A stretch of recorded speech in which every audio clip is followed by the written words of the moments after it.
Assalomu alaykum aka. Birinchi Alaykum navbatda assalom. o'zingizni tanishtirsangiz, bu kompaniyada necha yildan beri ishlaysiz va nima ish bilan shug'ullanasiz? Men ismim Ilhomjon. Bu kompaniyada 4 yilga bilan ishlayman. Hozirgi ayni damda shu obyektda brigadir bo'lib ishlayman. Tushunarli. Undan oldin oddiy quruvchi ish qilib ishlardim. Xo'p, Ilhom aka, 4 yildan beri shu qurilish kompaniyasida ishlayotgansiz. Sizni nima olib qoldi bu yerda ishlash uchun? Bu yerda ishlashimga birinchi navbatda xo'jayinlar yaxshi, boshliqlar muomalalari yaxshi. Shu qurilishga kerak bo'ladigan hamma mahsulotlar joy-joyida, sharoitlar yaxshi, oziq-ovqatlar, yotoq joylar, materiallar hammasi joy-joyida bo'ladi. Xo'p, Ilhom aka, nima uchun aynan Yukaset kompaniyasini tanlaganingizni yoki shu kompaniyaga kelish tarixingizni aytib bersangiz? Shu brigadirimiz sababli kelganmiz.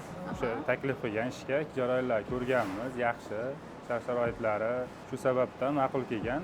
Shu yerda ishlaganmiz. Brigadir orqali ishga kelgansiz. Kirganmiz, ha. Xo'p, quruvchilarga nisbatan qilinayotgan sharoitlar va munosabatlar jamoa bilan qanaqa? Quruvchilarga qilinayotgan munosabatlar yaxshi. Hamma yo'q joy-joyida, sharoitlar yaxshi. Ko'ngil to'q, ha.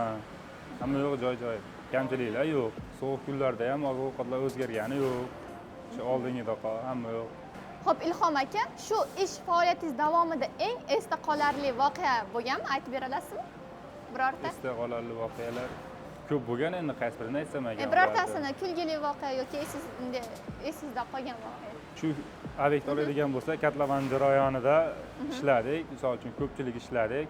Bu yerda 20 kunda, 25 kunda bo'ladigan ishlarni 10 kun, 15 kunda bo'ldik. Sharoitlar yaxshi sababli, materiallar yaxshi yetib kelgan sababli vaqtli tugatdik ishlarni. Mana sovuq kunlarga qolmasdan, xudo xolasa bitkazyapmiz obyektlarni. Tomonlari yaxshi.